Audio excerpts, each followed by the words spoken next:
காலை நேர பிரதான செய்திகளின் ஊடாக நர்மதா சிறில் முதலில் தலைப்பு செய்திகள். பேருந்து கட்டணம் தொடர்பில் வெளியான முக்கிய அறிவிப்பு. இது இனி கட்டாயம். பரீட்சை திணைக்களத்தின் விசேட அறிவிப்பு. நீ ஒரு பைத்தியக்காரன், நெதன்யாகுவை நேரடியாக வசைபாடிய இற்றம். இனி விரிவான செய்திகள். எரிபொருள் விலை அதிகரிக்கப்பட்டுள்ள போதிலும் இம்முறை பேருந்து கட்டணங்களை அதிகரிக்க வேண்டிய அவசியமில்லை என போக்குவரத்து மற்றும் நெடுஞ்சாலைகள் பிரதி அமைச்சர் பிரசன்ன குணசேன தெரிவித்துள்ளார். எரிபொருள் விலை அதிகரிக்கப்படும் சதவீதத்திற்கு அமைய பேருந்து கட்டணங்களை தீர்மானிக்கும் பிரத்யேக விலை சூத்திரம் ஒன்று காணப்படுவதாக அவர் சுட்டிக்காட்டியுள்ளார். அந்த விலை சூத்திரத்தின்படி தற்போதைய சூழ்நிலையில் பேருந்து கட்டணங்களை அதிகரிக்க வேண்டிய அவசியமில்லை என பிரதி அமைச்சர் பிரசன்ன குணசேன மேலும் குறிப்பிட்டுள்ளார். இலங்கை பரீட்சை திணைக்களத்தினால் நடத்தப்படும் அனைத்து பரீட்சைகளுக்கும் விண்ணப்பிக்கும் போது தேசிய அடையாள அட்டை இலக்கத்தை வழங்குவது கட்டாயமாக்கப்பட்டுள்ளதாக அறிவிக்கப்பட்டுள்ளது. இது தொடர்பான அறிவிப்பு அனைத்தும் பாடசாலை அதிபர்களுக்கும் அனுப்பி வைக்கப்பட்டுள்ளதாக பரீட்சை திணைக்களம் தெரிவித்துள்ளது. பரீட்சை திணைக்களம் வெளியிட்டுள்ள விசேட அறிக்கையில் இந்த விடயம் குறிப்பிடப்பட்டுள்ளது. குறிப்பாக 2026ஆம் ஆண்டு டிசம்பரில் நடைபெறவுள்ள காப்போத சாதாரண தர பரீட்சைக்கு விண்ணப்பிக்கவுள்ள மாணவர்கள் தேசிய அடையாள அட்டையை முன்கூட்டியே பெற்றுக்கொள்ளுமாறு அறிவுறுத்தப்பட்டுள்ளது.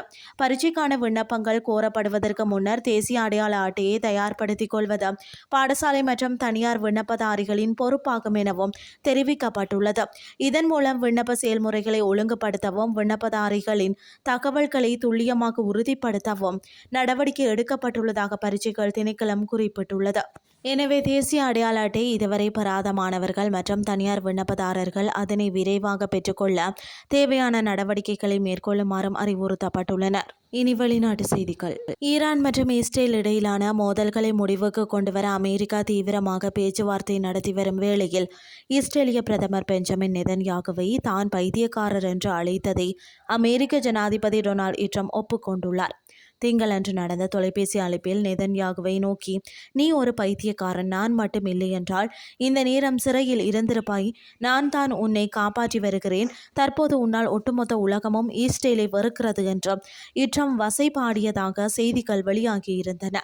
இதனை நேர்காணல் ஒன்றில் உறுதிப்படுத்திய ட்ரம்ப் தான் கோபமாக அவ்வாறு கூறவில்லை என்றும் லெபனானுடன் இஸ்ரேல் தொடர்ந்து சண்டையிட்டு வருவது தனக்கு மிகுந்த கலக்கத்தை ஏற்படுத்தியதால் அவ்வாறு கூறியதாகவும் விளக்கமளித்தார். மேலும் நான் இந்த சண்டையை உடனடியாக நிறுத்த வேண்டும் என்றும் தாம் வலியுறுத்தியதாக கூறிய ட்ரம்ப் இருப்பினும் தங்களுக்குள் நல்ல நட்பு நீடிப்பதாக குறிப்பிட்டுள்ளார்.